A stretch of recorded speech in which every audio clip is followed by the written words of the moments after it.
এটা হলো type B আর এটা হলো টাইপ সি। কিন্তু এই দুটোর মধ্যে পার্থক্যটা কি?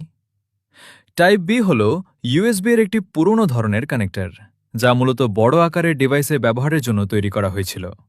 এটি দেখতে প্রায় বর্গাকার এবং উপরের দুই কোণা একটু কাটা থাকে।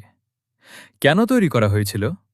যখন কম্পিউটারের সঙ্গে প্রিন্টার, স্ক্যানার, ফটোকপিয়ার বা কিছু অডিও ডিভাইস সংযুক্ত করার প্রয়োজন হতো, তখন শক্ত ও নির্ভরযোগ্য সংযোগের জন্য ইউএসবি টাইপ বি ব্যবহার করা হতো।